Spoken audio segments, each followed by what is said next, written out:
From Korea to Germany. From Alaska to Puerto Rico. All over the world, the United States Army is on the alert to defend our country, you, the American people, against aggression. This is The Big Picture, an official television report to the nation from the United States Army. Now, to show you part of the big picture, here is Captain Carl Zimmerman.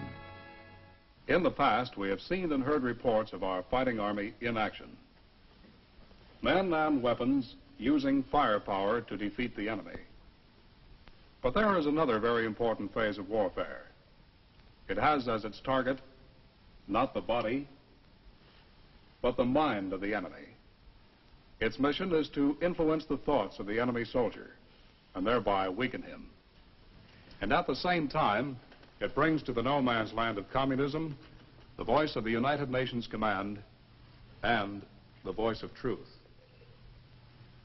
This part of the big picture is psychological warfare.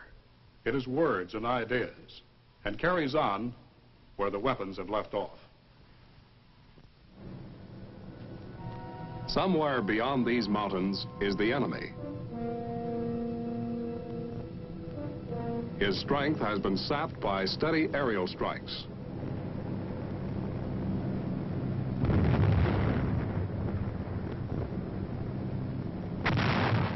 And heavy artillery barrages. But he is still a long way from being defeated. He still has his will to fight. How can we weaken that will? How can we defeat him? By physical force? Yes, that's the most effective way. But there's another force applied in combat that we generally don't think of as a weapon of war. That weapon is words. Yes, in a situation like this, words are weapons. Now that the enemy has had a strong dose of our military power, the impact of words may provide the final persuasion. Words that go something like this. 인민군 장병들아. Soldiers of North Korea, you are surrounded. Your comrades are dying. You will die next. There is just one hope.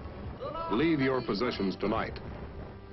This is psychological warfare, or at least it's one phase. As a weapon of war, psychological warfare is no novelty. It is as old as war itself. But the use of this force as an integral part of combat has now taken on new forms. And it works in many different ways. The printed word and the spoken word. The Army's role in this kind of warfare is best described by Brigadier General Robert A. McClure, the Army's Chief of Psychological Warfare. Modern war has become a struggle for men's minds as well as for their bodies. Today we face an enemy who spends enormous sums of money and manpower all over the globe in an attempt to subvert the thinking of the people of the free world, to confuse, to divide, and ultimately to subjugate. This effort goes on day in and day out, and it crackles about the heads of a world audience of untold millions. It is an ideological war, and in its own way, it is more of a total global war than any we have ever known. The enemy carries out this determined campaign of propaganda, subversion, and infiltration not only during the Cold War, but also during the present hot war eruption in Korea. We, as well as the enemy, carry this ideological struggle right into the front lines in Korea. The North Korean government and the Chinese communists tell their own people that the United Nations Command carries out bacteriological warfare. They are told the United States is the aggressor in Korea. They are told that the communists are the champions of peace. A constant stream of distortion of facts, misinterpretation of events, and outright lies pours from the propaganda machinery of the worldwide communist conspiracy. It is important to note that the #1 target of this campaign of hate, vilification, and dissension is the United States. There is nothing that we do or say that is not immediately twisted, distorted, or misinterpreted to suit the ends of communist propaganda. Needless to say, we're not allowing the communists to foist this incredible fraud upon the world. It is up to us as a nation to checkmate this violent propaganda which is cleverly calculated to destroy us. Within the military, as in Korea today, this effort becomes an integral part of military operations.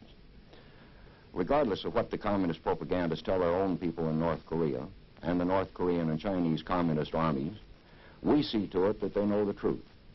Significantly enough, a truth that they would never know if they did not get it through our own efforts. By news sheets, leaflets, radio, and loudspeakers, the true facts of communist aggression, duplicity, and totalitarian methods are kept before these people. Their leaders are uncomfortably aware of the fact that the truth does get out, and it is the truth that they fear. The bare, unvarnished truth does significant damage to the North Korean and Chinese communist armies. It causes dissension among their troops. It causes defection, desertion, and surrender. To us, psychological warfare is another support weapon in the arsenal of the military services. When it is properly used, in cooperation with the other elements of military power, it contributes to more economical attainment of a military objective. In other words, it reduces the amount of manpower and material expenditure necessary to do a given job. On June 25, 1950, within 48 hours of the outbreak of fighting in Korea, the United Nations began waging its psychological battle in support of our military objectives. First operations paralleled the early techniques of World War II. A specially equipped C-47 prepares for a psychological warfare mission into enemy-held territory. The plane is aptly named, for it carries an interpreter who will broadcast to the Reds as the voice of the United Nations. A truck is backed up to the storage compartment of the C-47, and cartons containing surrender leaflets are loaded into the plane for eventual release over enemy territory.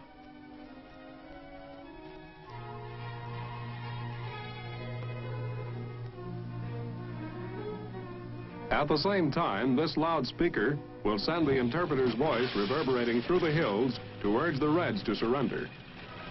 With all the leaflets aboard, the plane takes off. It is one of several planes being used in Korea for this purpose. As the plane nears the drop zone, the cartons of leaflets are unwrapped so that they'll be ready for dropping when the plane reaches its target.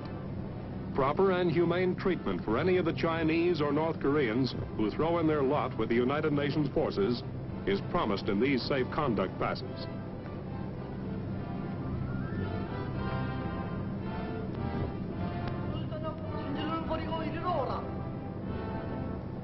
민군 장병들아, 너희들은 완전히 포위되었다. 너의 전우들은 지금 죽고 있다. 요 다음은 내 차례다. 그러나 한 가지 희망이 있다.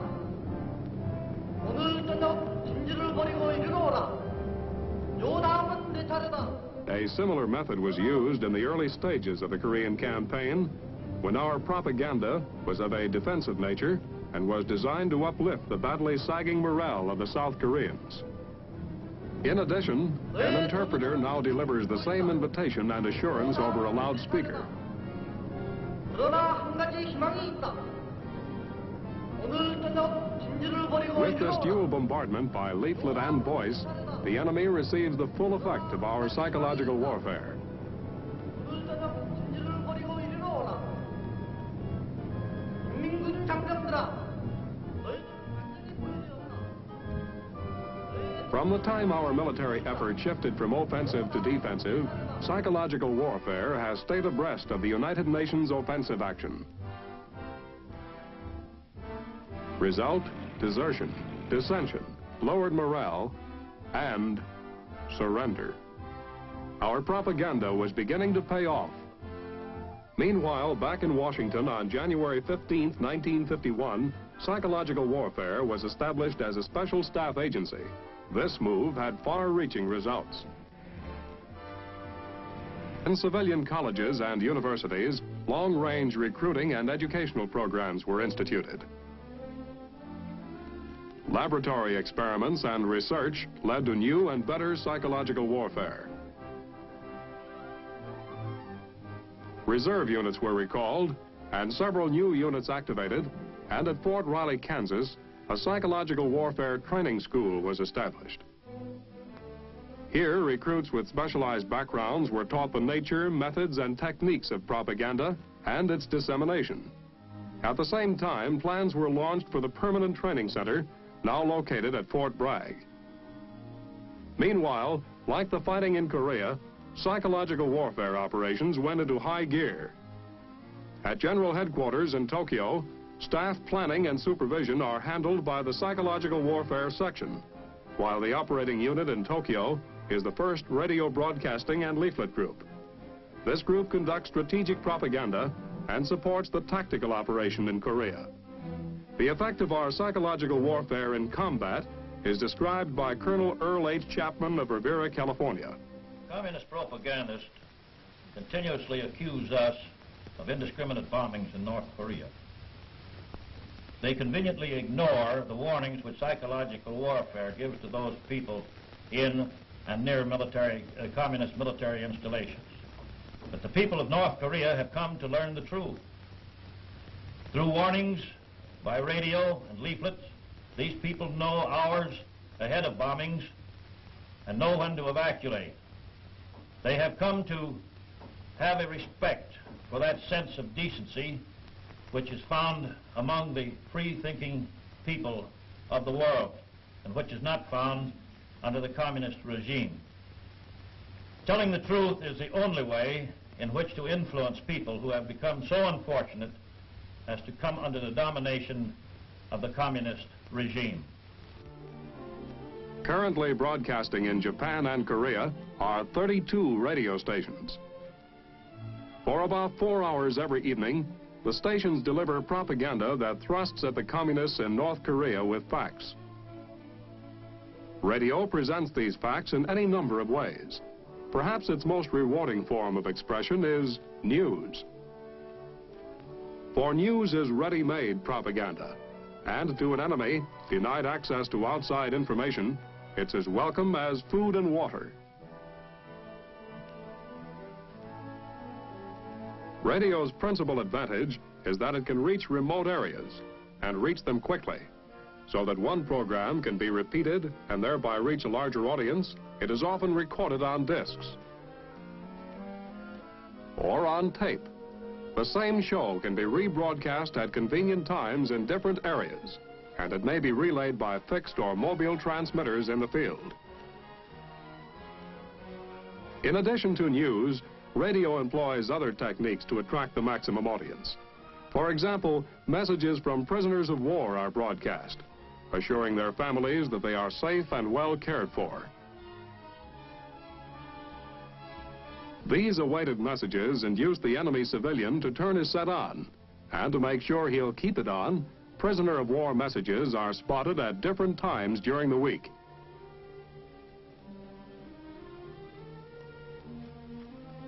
Often a radio program takes the form of a drama, such as we see now. Dramatization is close to the Oriental mind, for ever since his earliest schooling, the average Far Easterner has been taught by having things acted out for him. Carefully planned and rehearsed, these dramatic offerings play heavily upon the emotions.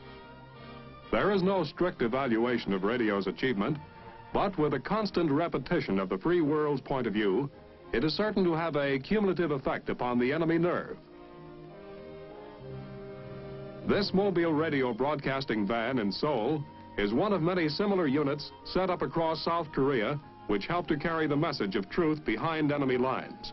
They perform in numerous ways as relay stations for larger networks, as a stopgap to fill a temporary void, or to lend direct support to the tactical operation.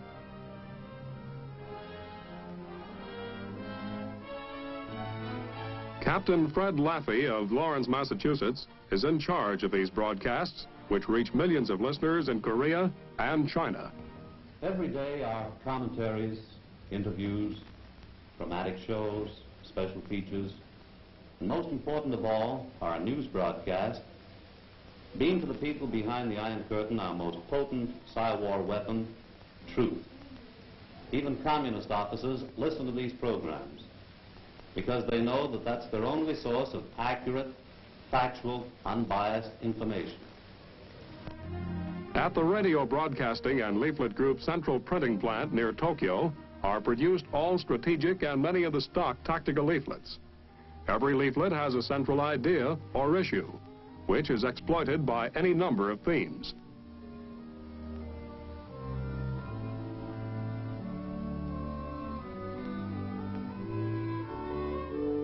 Leaflets stress such points as the United Nations stand against aggression, the historic friendship between the United States and the people of China and Korea, the unfulfilled promises of communist leaders, and the horror of death away from home and family. Leaflets also stress the humane treatment of prisoners of war.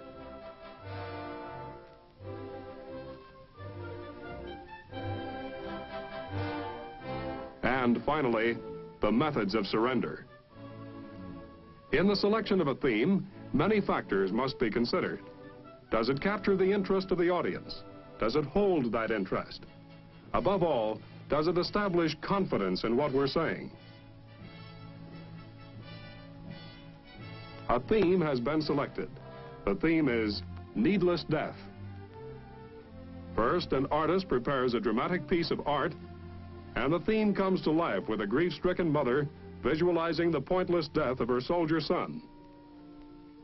Two versions are prepared, one for the Koreans and one for the Chinese. By using overlays, special care can be given to the varying details of the soldier's gun and uniform. Even a small inaccuracy may create a wave of ridicule among the enemy and destroy the effect of months of previous propaganda. The text that goes with the picture is first written in English. With the help of an interpreter, it is then translated into both Korean and Chinese. Short, punchy words that make their point quickly and fan the soldier's feeling of despair. He is fed the thought that he will soon join the swelling victims of needless death. The final draft is then reviewed. In many Red units, offenders found reading UN literature have been shot by the firing squad, while their comrades were forced to look on.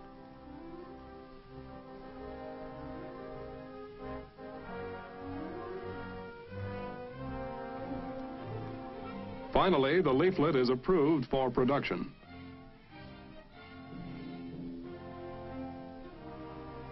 One index of the leaflet's effectiveness is the elaborate effort the enemy spends in guarding against it. As a weapon of psychological warfare, the leaflet is invaluable.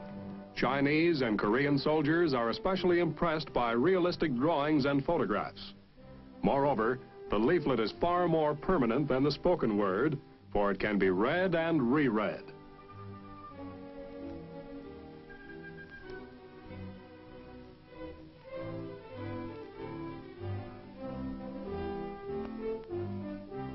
After copy and artwork are okayed, they are photographed and processed.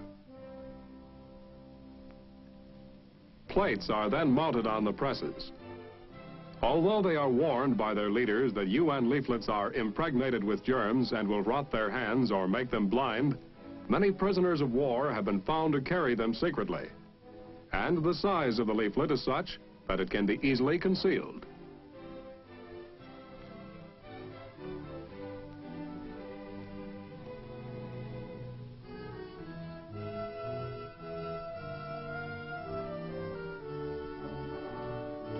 Leaflets are then packed in rolls so that the maximum number can be carried in one load.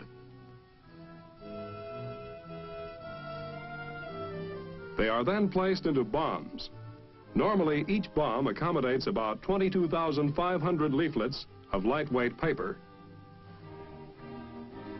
Bombs are systematically loaded into trucks and transported to the airfield. This P-29 is about to range deep into enemy territory. It is a fighting craft equipped to take care of itself against enemy attack.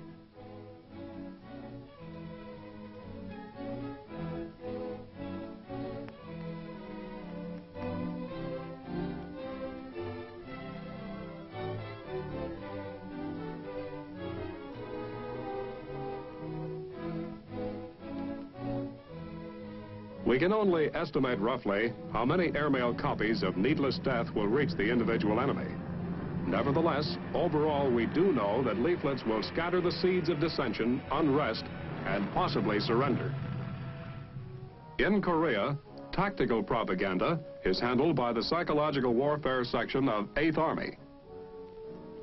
A large share of intelligence is gained by interrogating prisoners of war, done by G2 teams.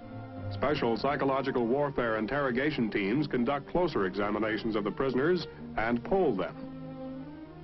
Often they speak freely and offer important facts about the conditions they left behind them in their own front lines. This information, when evaluated and interpreted, indicates how effective our past propaganda effort has been. It also supplies the basis for further speaker broadcast and leaflet themes. Since themes are often individually tailored to meet an existing frontline situation, the L&L Company must meet that situation before it changes. So that our propaganda can take advantage of the psychology of the hour, tactical leaflets are run off on the company's own presses, which can operate in buildings or in vans. Leaflets are disseminated in two ways. First, by air, as we have seen, and second, by artillery shells. Specifically adapted, these 105mm shells can pinpoint selected targets and reach troops in the most localized areas. Leaflet shells can also strike at combat zones in which aircraft would be impractical. In addition, these message-filled missiles are able to penetrate densely wooded areas. Leaflets are printed a color in vivid contrast to the terrain they are aimed at. They are best fired at twilight, since it is still light enough for the enemy to see where they land, yet dark enough to cover him when he gathers up the literature, which is going to him, air express. The loudspeaker platoon of the Loudspeaker and Leaflet Company operates directly with a frontline unit. These loudspeakers are used to get across timely messages to the enemy in close proximity. Furthermore, illiteracy is prevalent among the Chinese and North Koreans, so the spoken message makes our meaning thoroughly clear. The hazards met by the men operating these loudspeaker units is described by Sergeant Leon Nelson of Poland Springs, Maine. I do remember one incident that pretty well typifies our Cywar operation on the front lines. I think it was last winter that our Cywar team, our loudspeaker team, had just set up its loudspeaker and microphone and sound equipment on a ridge overlooking a company of Chinese communists which were completely surrounded by United Nations Command forces. Well, once the surrender appeal was underway, the broadcast was in progress, scores of artillery rounds started pouring in and mortar. The Chinese communists obviously were zeroing in, and needless to say, once the broadcast was completed, our Cywar team didn't hang around for long. And incidentally, neither did the company of Chinese communists. Now, from what I've told you, you may think that our loudspeaker men work under rather adverse conditions. They do. But as any Cy warrior will tell you, these are the risks that the frontline infantry soldier takes every day. When more mobility is desired, loudspeakers are mounted on tanks. The physical force of the tank, coupled with the psychological force of the loudspeaker, is an ideal example of psychological warfare's most effective performance. A similar combination is the airborne loudspeaker. Mounted in a tactical aircraft, it can reach enemy territory inaccessible by ground loudspeakers, and it can cover both civilian control and guerrilla areas. Because of their nostalgia value, the voices of Korean and Chinese women are often used. Some enemy soldiers feel that if a woman can fly over their positions, the communists must be losing the war. In the time that lies ahead, still newer methods of propaganda are growing out of research and experimentation. But the job of carrying the truth to the people goes on all the time.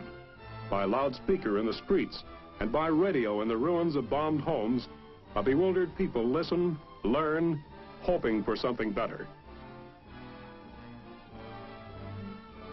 The voice of the United Nations carries on where bullets and shell fire cease, bringing hope to many for the first time. For psychological warfare and its media of expression are dynamic, always learning surer ways of breaking the spirit of the enemy. The value of psychological warfare today is described in Tokyo by Colonel J. Woodall Green. Psychological warfare has been well established as a modern military weapon. Its usefulness in cooperation with other military weapons has been thoroughly proven in Korea. The target of psychological warfare is against the enemy's mind, while the other weapons, their target is the enemy's body. Facts are the ammunition used by Psy-War, and the enemy's job is to keep unpleasant facts from their people. Therefore, our job is to break this barrier of the communists and to get the truth and the facts to the communist people.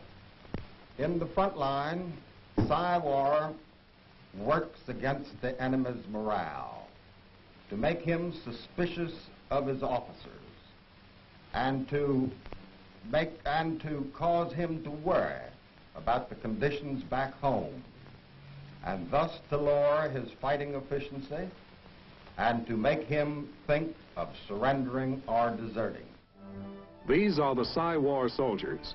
They alone do not win victories in combat, but they have a potent weapon which they use to the utmost to support the infantrymen and the tanker in inflicting decisive defeat upon the enemy. Yes, in modern warfare, our military leaders are finding that words and ideas are highly effective weapons. Next week, our cameras will take us to Korea for interesting stories and anecdotes that seldom reach the public eye. This is Captain Carl Zimmerman inviting you to be with us then. The Big Picture is a weekly television report to the nation on the activities of the Army at home and overseas. Produced by the Signal Corps Pictorial Center. Presented by the U.S. Army in cooperation with this station. You can be an important part of the big picture. You can proudly serve with the best equipped, the best trained, the best fighting team in the world today, the United States Army.